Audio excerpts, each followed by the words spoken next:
Hello friends, welcome to our channel and I am your teacher engineer Praveen Kumar Bagde. दोस्तों, आज हम पढ़ने वाले हैं बायोलॉजी का लूसेंट बुक से पारिस्थितिकी तंत्र का टॉपिक। तो दोस्तों, बिना देरी किए आज हम पढ़ने वाले हैं पारिस्थितिकी तंत्र या पारिस्थितिकी के बारे में। तो दोस्तों, मैं आपको जानकारी के लिए बता दूं कि मैंने अपने इस चैनल पर अपने केमिस्ट्री, बायोलॉजी और कंप्यूटर के वर्सेटाइल वीडियोस को डाल रखा है। आप हमारे चैनल की प्लेलिस्ट में जाकर प्रत्येक वीडियो को देख सकते हैं और हमारे प्रत्येक वीडियो पर आप अच्छे अच्छे कमेंट दे रहे हैं, पढ़ करके बहुत खुशी होती है। तो ऐसे ही हमारे उत्साहवर्धन के लिए वीडियोस और लाइक करते रहें और हमारे वीडियोस को शेयर भी करते रहें। तो दोस्तों, बिना देरी किए स्टार्ट करते हैं आज की अपनी स्टडी। Let's start now. दोस्तों, आज मैं आपको पारिस्थितिकी के बारे में पढ़ाने वाला हूं। तो दोस्तों, पारिस्थितिकी क्या होती है? सबसे पहले तो मैं आपको जानकारी के लिए बता दूं दोस्तों कि पारिस्थितिकी का मतलब होता है ecology. Ecology is the study of relationship between living organism. मतलब कि दोस्तों, पारिस्थितिकी जो होती है वह जीवित जीवों का अध्ययन और उसका वातावरण के साथ क्या अंतर संबंध है, इसका अध्ययन इस शाखा के अंतर्गत किया जाता है। तो दोस्तों, सबसे पहले मैं आपको बताऊंगा पारिस्थितिकी यानी इकोलॉजी के बारे में। तो दोस्तों, पारिस्थितिकी यानी कि इकोलॉजी जो होती है यह जीव विज्ञान की वह शाखा होती है जिसके अंतर्गत हम पृथ्वी पर पाए जाने वाले, हमारी जो पृथ्वी होती है उस पर पाए जाने वाले विभिन्न जीव और उसके वातावरण में पाए जाने वाले विभिन्न जैविक और रासायनिक घटकों के बीच जो अंतर संबंध पाया जाता है उनका अध्ययन करते हैं और इसे ही पारिस्थितिकी या इकोलॉजी कहा जाता है। तो दोस्तों, फॉर अकॉर्डिंग टू नॉलेज मैं आपको एक इंग्लिश में डेफिनेशन दे रहा हूं, इसे ध्यान से सुनिएगा और समझने का प्रयास कीजिएगा।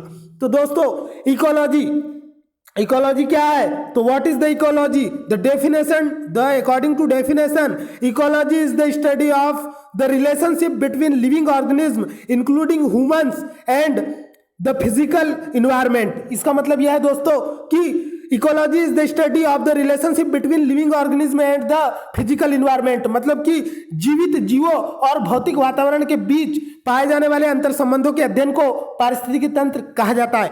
इसके अलावा दोस्तों, it seek to understand the vital connection between plants and animals and the world around us.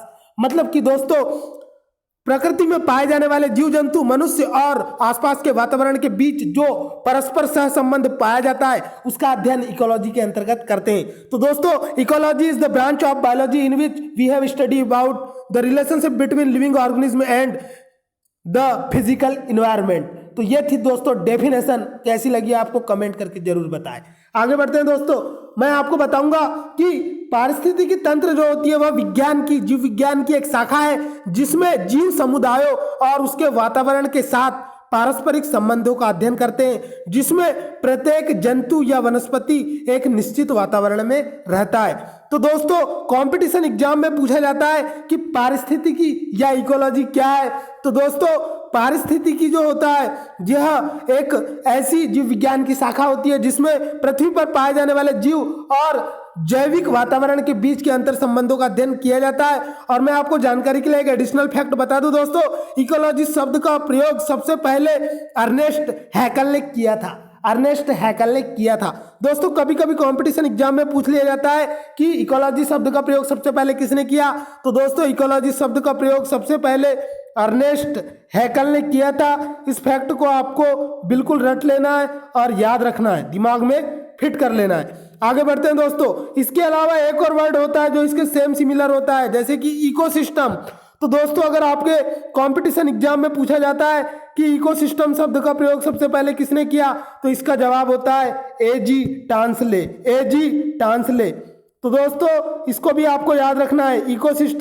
Ecosystem शब्द का सबसे पहले प्रयोग एजी टांसले ने किया और इकोलॉजी का अर्नेस्ट हैकल ने किया।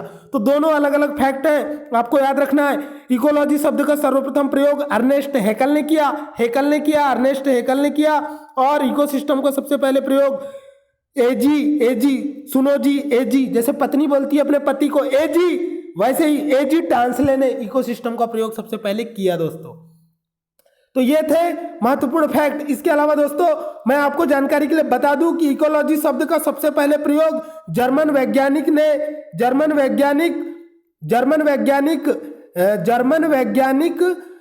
अर्नेस्ट हैकल ने 1866 में किया था दोस्तों। इसके बाद में अब हम डिस्कस करेंगे दोस्तों आगे। तो दोस्तों एक निश्चित भौगोलिक क्षेत्र या वास स्थान में निवास करने वाली विभिन्न पॉपुलेशन या समष्टियों को जैविक समुदाय या बायोटिक कम्युनिटी कहा जाता है। दोस्तों कंपटीशन एग्जाम में पूछा जाता है कि जैविक समुदाय किसे कहा जाता है। तो दोस्तों किसी निश्चित स्थान में निवास करने वाली विभिन्न पॉपुलेशन या विभिन्न समष्टियों को जैविक समुदाय या बायोटिक कम्युनिटी कहा जाता है। दोस्तों बायोटिक कम्युनिटी में जैसे जंगल में पाए जाने वाले पशु पक्षी और शहरी क्षेत्रों में, ग्रामीण क्षेत्रों में पाए जाने वाले मनुष्य जातियां होती है, तो ये एक प्रकार के जैविक समुदाय होते हैं दोस्तों। आगे बढ़ते हैं दोस्तों। इसके अलावा महासागर में पाए जाने वाले विभिन्न जैविक जो जीव होते हैं वो भी एक प्रकार के जैविक समुदाय होते हैं। आगे बढ़ते हैं दोस्तों, डिस्कस करेंगे रचना एवं कार्य की दृष्टि से विभिन्न जीवों और वातावरण की मिलीजुली इकाई को इकोसिस्टम कहते हैं। सर्वाधिक स्थायी पारिस्थितिकी तंत्र महासागर है। तो दोस्तों कंपटीशन एग्जाम में पूछा जा सकता है कि सर्वाधिक स्थायी पारिस्थितिकी तंत्र कौन सा होता है। तो दोस्तों आपको इस फैक्ट को याद रखना है कि सर्वाधिक स्थायी पारिस्थितिकी तंत्र जो होता है वो महासागर होता है। और इकोसिस्टम यानी कि पारिस्थितिकी तंत्र शब्द का सबसे पहले प्रयोग एजी टांसले ने किया था। एजी टांसले ने किया था। आगे बढ़ते हैं दोस्तों। इसके बाद में हम बात करेंगे पारिस्थितिकी तंत्र या इकोसिस्टम या परितंत्र या इकोलॉजिकल सिस्टम शब्द का सर्वप्रथम प्रयोग एजी टांसले या एजी टांसले ने किया था। तो बिना देरी किए आगे बढ़ते हैं दोस्तों। तो दोस्तों डिस्कस करते हैं अब हम आगे। तो दोस्तों अब हम पढ़ेंगे पारिस्थितिकी तंत्र में तत्वों के चक्रण को जैव भू रासायनिक चक्र कहते हैं दोस्तों। पारिस्थितिकी तंत्र में तत्वों के चक्रण को जैव भू रासायनिक चक्र कहते हैं। तो दोस्तों कभी कभी कंपटीशन एग्जाम में पूछा जाता है कि पारिस्थितिकी तंत्र में तत्वों के चक्रण को क्या कहते हैं। तो दोस्तों पारिस्थितिकी तंत्र में तत्वों के चक्रण को जैव भू रासायनिक चक्र कहते हैं। इसके अलावा दोस्तों संरचनात्मक दृष्टि से प्रत्येक पारिस्थितिकी तंत्र को दो घटकों से बना होता है। पहला होता है दोस्तों जैविक घटक, जिसे कि हम जैविक घटक होता है, और दूसरा होता है जैविक घटक यानी कि बायोटिक कंपोनेंट, एंड दूसरे होते हैं दोस्तों अजैविक घटक, जिन्हें कि हम बायोटिक घटक नहीं कहते। इसके अलावा बात करेंगे दोस्तों हम एबायोटिक घटक होते हैं। तो इसके बाद में हम डिस्कस कर रहे हैं दोस्तों संरचनात्मक दृष्टि से पारिस्थितिकी तंत्र दो घटकों का बना होता है। पहला होता है जैविक घटक, जिन्हें हम बायोटिक कंपोनेंट कहते हैं, और दूसरे होते हैं अजैविक घटक, जिन्हें एबायोटिक कंपोनेंट कहते हैं। तो पहले हम डिस्कस करेंगे दोस्तों जैविक घटकों के ऊपर।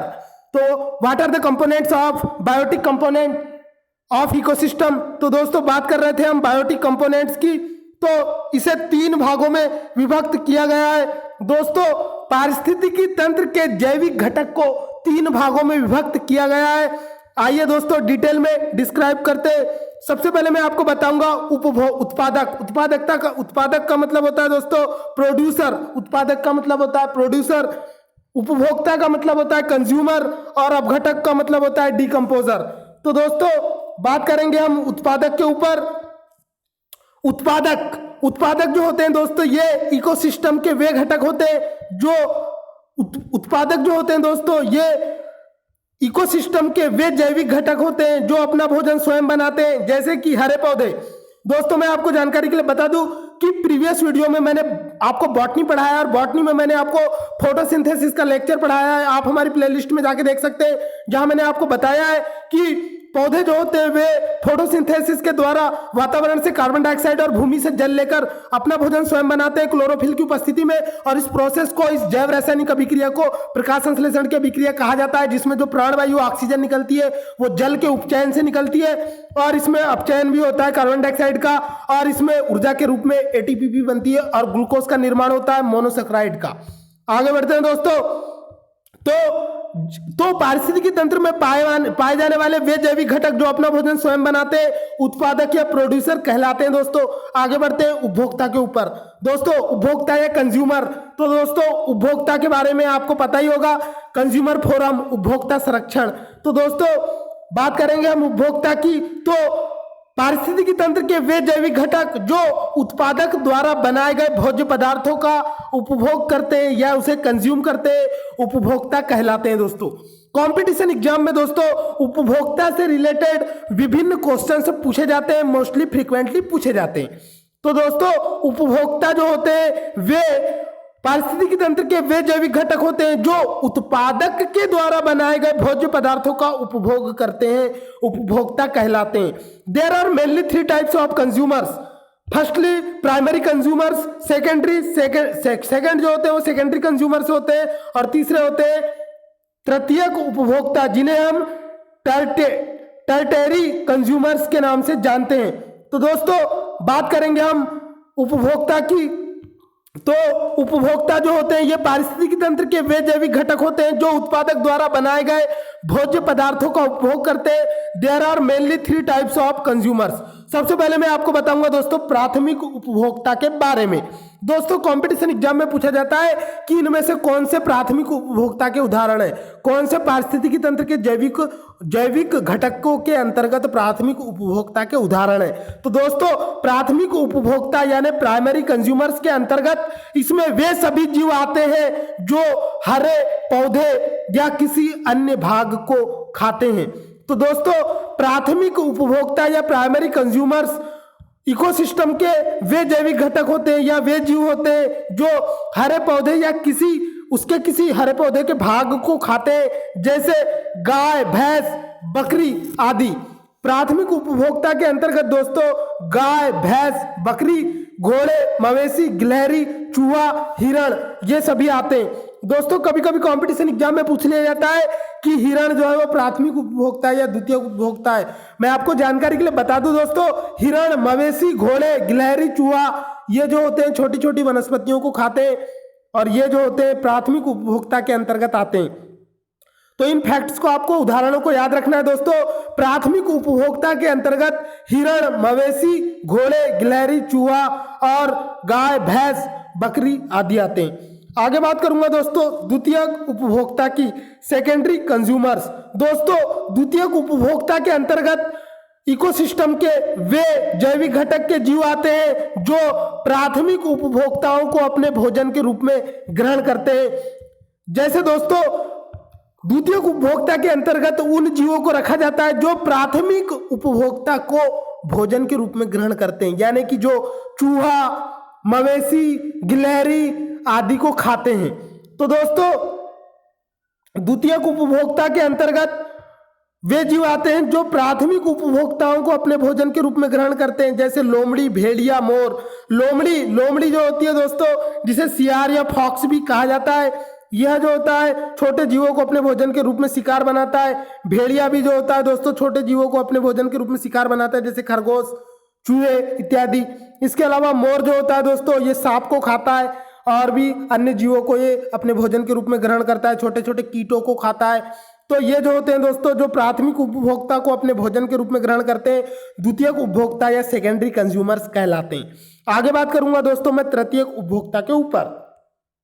दोस्तों तृतीयक उपभोक्ता यानी कि टेरिटरी कंज्यूमर्स। तो दोस्तों तृतीयक उपभोक्ता में इकोसिस्टम के वे जीव आते हैं जो जीव द्वितीयक उपभोक्ताओं को खाते हैं, जैसे बाघ यानी लायन, शेर यानी कि लायन, बाघ यानी टाइगर, बाघ यानी कि बाघ, शेर और चीता। तो बाघ जो होता है दोस्तों वो आपका शेर होता है, बाघ और बाघ यानी लायन, शेर होता है दोस्तों, और चीता यानी टाइगर। तो ये जो होते हैं ये तृतीय उपभोक्ता होते हैं दोस्तों। तो तृतीय उपभोक्ता जो होते हैं दोस्तों, आपको इंग्लिश पे ज्यादा नहीं जाना है, आपको फैक्ट को समझना है। मैं बात करूंगा दोस्तों तृतीय उपभोक्ता के अंतर्गत पारिस्थितिकी तंत्र के वे जीव आते हैं जो द्वितीयक उपभोक्ताओं को भोजन के रूप में ग्रहण करते हैं, जैसे बाघ, शेर, चीता। तो दोस्तों इसमें बाघ जो है हमारे देश का राष्ट्रीय पशु है। और आगे बढ़ते हैं दोस्तों, शेर और चीता जो होता है काफी लंबी छलांग लगाता है, आपको पता होगा। तो ये सभी जो होते हैं दोस्तों ये तृतीयक उपभोक्ता के रूप में जाने जाते हैं, क्योंकि ये द्वितीयक उपभोक्ताओं को अपने भोजन के रूप में ग्रहण करते हैं। ये मांसाहारी होते हैं दोस्तों। आगे बढ़ते हैं, बात करेंगे दोस्तों एक नोट पॉइंट पे, खाद्य श्रृंखला में मानव प्राथमिक और द्वितीयक उपभोक्ता है। तो दोस्तों मनुष्य जो होता है वो पौधों को भी खाता है और प्राथमिक उपभोक्ताओं को जैसे मुर्गा, बकरी, इनको भी खाता है। मांस, गाय का मांस, बैल का मांस, इनको भी खाता है। इसीलिए मनुष्य जो होता है ये प्राथमिक एवं द्वितीयक उपभोक्ता होता है दोस्तों। लेकिन मनुष्य जो होता है दोस्तों ये प्राथमिक एवं द्वितीयक उपभोक्ता होता है, लेकिन शेर, बाघ, चीता ये जो होते हैं दोस्तों तृतीयक उपभोक्ता होते हैं। इसके अलावा दोस्तों एक और टेबल आपकी छूट गई है, तो इसके ऊपर हम डिस्कस करेंगे लास्ट में। आगे बढ़ते हैं दोस्तों। इसके अलावा मैं आपको बता दूं दोस्तों डीकंपोजर्स क्या होते हैं। तो दोस्तों डीकंपोजर्स का मतलब होता है अपघटक। तो इस वर्ग में मुख्यतः कवक यानी कि फंगी व जीवाणु यानी बैक्टीरिया आते हैं। ये मृत उत्पादक एवं उपभोक्ताओं का अपघटन कर उन्हें भौतिक तत्वों में परिवर्तित कर देते हैं। तो दोस्तों प्रकृति में पाए जाने वाले विभिन्न मृतोपजीवी या कवक या जीवाणु जो कि उत्पादक एवं उपभोक्ताओं का अपघटन कर देते हैं और उन्हें भौतिक तत्वों में परिवर्तित कर देते हैं, डीकंपोजर्स या अपघटक कहलाते हैं दोस्तों। तो ऐसे जो सूक्ष्म जीव जो उत्पादक और उपभोक्ताओं का अपघटन करके भौतिक तत्वों में परिवर्तित कर देते हैं, डीकंपोजर्स कहलाते हैं दोस्तों। जैसे कि हम बात करेंगे विभिन्न प्रकार के सूक्ष्म जीव जो कई चीज़ों को सड़ाने में मदद करते हैं। जैसे कि अगर आपने किसी गाय या भैंस को मरने के बाद फेंक देते हैं खुले, तो कुछ दिनों बाद उनको आपको उनकी बॉडी नहीं दिखाई देगी, ओनली उनकी हड्डियां दिखाई देगी, क्योंकि जो सूक्ष्म जीव होते हैं दोस्तों जो मृतोपजीवी होते हैं वो उन्हें पूरी तरीके से डिकम्पोज कर देते हैं। इसके अलावा दोस्तों हम बात करते हैं बॉडी की। अगर कोई व्यक्ति मर जाता है तो उसे दफना दिया जाता है या फिर उसका दाह संस्कार कर दिया जाता है। तो दोस्तों जिसे दाह कर दिया जाता है उसका तो शरीर जलकर राख हो जाता है, लेकिन जिन्हें हम मिट्टी के अंदर दबा देते हैं, जिनको हम दफना देते हैं दोस्तों, उनका जो डिकम्पोजिशन है वो प्रकृति में पाए जाने वाले विभिन्न सूक्ष्म जीव कर देते हैं, जिन्हें डिकम्पोजर्स या अपघटक कहा जाता है। तो दोस्तों हम डिस्कस कर रहे थे अपघटक के ऊपर। तो मैं आपको बता दूं दोस्तों, जब मैंने आपको बताया कि अपघटक जो होते हैं इस वर्ग में मुख्यतः कवक एवं जीवाणु आते हैं जो मृत उत्पादक एवं उपभोक्ताओं का अपघटन कर उन्हें जैविक या भौतिक तत्वों में परिवर्तित कर देते हैं। दोस्तों मैंने आपको बताया कि जिस तरह जो मृत व्यक्ति होते हैं जिन्हें दफना दिया जाता है उन्हें सूक्ष्म जीव या अपघटक जो होते हैं दफनाई हुई बॉडी को पूरी तरह से डिकम्पोज कर देते हैं। इसके अलावा दोस्तों हम लोग जो घर में सब्जियां बनाते हैं, जो काट करके हम जो अपशिष्ट पदार्थों को बाहर फेंक देते हैं, वो कचरे के दान में डाल देते हैं, वो कुछ दिनों बाद सड़ जाता है और उसे डिकम्पोज कर दिया जाता है सूक्ष्म जीवों के द्वारा। तो इस तरह से दोस्तों अपघटक होते हैं जो प्रकृति में पाए जाने वाले विभिन्न खाद्य पदार्थों का अपघटन कर देते हैं और उन्हें भौतिक पदार्थों में परिवर्तित कर देते हैं। इसके अलावा दोस्तों मैं आपको बता दूं कि अपघटक जो होते हैं, इसके अलावा दोस्तों अब हम बात करेंगे अजैविक घटकों की। तो बिना देरी किए डिस्कस करते हैं दोस्तों अजैविक घटक की। तो पारिस्थितिकी तंत्र में पाए जाने वाले अजैविक घटक जो होते हैं दोस्तों जिन्हें एबायोटिक कंपोनेंट्स कहा जाता है। अजैविक घटक जो होते हैं दोस्तों ये मुख्यतः दो प्रकार के होते हैं, कार्बनिक पदार्थ और अकार्बनिक पदार्थ। तो कार्बनिक पदार्थ जो होते हैं दोस्तों ऑर्गेनिक मटेरियल्स एंड अकार्बनिक पदार्थ यानी कि इनऑर्गेनिक मटेरियल्स। तो बात करूंगा दोस्तों कार्बनिक पदार्थों की। तो कार्बनिक पदार्थ और तीसरे होते हैं जलवायवीय कारक। तो दोस्तों जल, प्रकाश, ताप, वायु, आर्द्रता, मृदा एवं खनिज तत्व ये सारे जो होते हैं अजैविक घटक होते हैं जो कि प्रकृति में पाए जाने वाले पारिस्थितिकी तंत्र के अजैविक घटक होते हैं दोस्तों। जल भी पारिस्थितिकी तंत्र में आता है दोस्तों, प्रकाश भी पारिस्थितिकी तंत्र में आता है, ताप भी पारिस्थितिकी तंत्र में आता है, वायु भी पारिस्थितिकी तंत्र में आती है, आर्द्रता, मृदा एवं खनिज तत्व भी पारिस्थितिकी तंत्र के अंतर्गत आते हैं। ये सभी पारिस्थितिकी तंत्र को अफेक्ट करते हैं, प्रभावित करते हैं। इसके अलावा दोस्तों एक मनुष्य के जीवन को पूर्ण रूप से धारणीय करने के लिए आवश्यक न्यूनतम भूमि को पारिस्थितिकीय पदछाप कहते हैं। इसके अलावा दोस्तों सर्वाधिक जैव विविधता उष्ण कटिबंधीय वर्षा वन में पाई जाती है। तो दोस्तों सर्वाधिक जैव विविधता उष्ण कटिबंधीय वर्षा वन में पाई जाती है। और मैं आपको जानकारी के लिए बता दूं कि पूरे वर्ल्ड में, पृथ्वी में सर्वाधिक जैव विविधता उष्ण कटिबंधीय वर्षा वन यानी कि दक्षिण अफ्रीका और अफ्रीका के जंगलों में पाई जाती है। दोस्तों आप जो है जीके के फैक्ट में कोई भी चीज पढ़ोगे, जहरीली छिपकली, सबसे ऊंचा पेड़, सबसे लंबा पेड़, सबसे बौना पेड़ और विभिन्न प्रकार की जनजातियां, वो सभी अफ्रीका में, दक्षिण अमेरिका और अफ्रीका में पाई जाती है। तो उधर साइड के जो वन होते हैं दोस्तों वो उष्ण कटिबंधीय वर्षा वन होते हैं। इसके अलावा दोस्तों भारत में पारिस्थितिकी विज्ञान केंद्र कर्नाटक की राजधानी बेंगलुरु में है दोस्तों। बेंगलोर का नाम बदलकर बेंगलुरु हो गया है, तो इस फैक्ट को भी आपको रखना है। आगे बढ़ते हैं दोस्तों। एक छोटी सी टेबल रह गई थी जिसके ऊपर हम डिस्कस करेंगे। कंपटीशन एग्जाम में कभी कभी यहां से क्वेश्चन पूछ लिए जाते हैं दोस्तों। बात करेंगे पर्यावरण विज्ञान एवं प्रबंधन अनुसंधान एवं प्रशिक्षण केंद्रों के ऊपर। तो दोस्तों पर्यावरण शिक्षा केंद्र कभी कभी कंपटीशन एग्जाम में पूछ लिया जाता है कि पर्यावरण शिक्षा केंद्र भारत में कहां पर है। तो दोस्तों भारत में पर्यावरण शिक्षा केंद्र जो है अहमदाबाद में है। कहां पर है दोस्तों? अहमदाबाद, अहमदाबाद, अहमदाबाद। दोस्तों भारत में पर्यावरण शिक्षा केंद्र अहमदाबाद में। इसके अलावा सीपीआर पर्यावरण शिक्षा केंद्र जो है चेन्नई में है। सीपीआर पर्यावरण शिक्षा केंद्र चेन्नई में है। इसके अलावा दोस्तों पर्यावरण पारिस्थितिकी विज्ञान केंद्र यानी इकोलॉजी साइंस सेंटर, ये जो है दोस्तों बेंगलोर में। इसके अलावा दोस्तों खनन पर्यावरण केंद्र, ये धनबाद में। दोस्तों झारखंड के धनबाद में खनन पर्यावरण केंद्र है। इसके अलावा दोस्तों सलीम अली पक्षी विज्ञान व सांस्कृतिक विज्ञान केंद्र कोयम्बटूर तमिलनाडु में। तो दोस्तों कभी कभी कंपटीशन एग्जाम में पूछ लिया जाता है कि सलीम अली पक्षी विज्ञान एवं सांस्कृतिक विज्ञान केंद्र कहाँ है? तो कोयम्बटूर तमिलनाडु में। इस फैक्ट को भी आपको रटना है। इसके अलावा दोस्तों आपको एक और एडिशनल फैक्ट बता दूं कि सलीम अली जो थे ये हमारे देश के महान आर्कियोलॉजिस्ट थे, यानी कि पक्षियों का अध्ययन करने वाले महान वैज्ञानिक थे। तो कभी कभी कंपटीशन एग्जाम में पूछ लिया जाता है। तो दोस्तों इस तरह से मेरा ये वीडियो यहाँ पर कंप्लीट हुआ। आपको मेरे वीडियो कैसे लग रहे हैं प्लीज कमेंट करके जरूर बताएं। और मुझे इन वीडियो को बनाने में काफी मेहनत लगती है, तो प्लीज एक कमेंट और एक लाइक जरूर दे दोस्तों। इसके बाद में मैं आपको प्रदूषण यानी कि पॉल्यूशन के ऊपर बहुत ही धांसू और इंटरेस्टिंग वीडियो लेकर आने वाला हूं। तो हमारे चैनल को अगर आपने अब तक सब्सक्राइब नहीं किया है तो प्लीज सब्सक्राइब करके बाजू वाले घंटी बटन को दबाकर ऑल नोटिफिकेशन को ऑन कर ले। मैं था आपका टीचर इंजीनियर प्रवीण कुमार बागड़े। मिलेंगे ऐसे ही धांसू और इंटरेस्टिंग वीडियो के साथ। तब तक के लिए टाटा, बाय बाय, नमस्कार, खुदा हाफिज दोस्तों।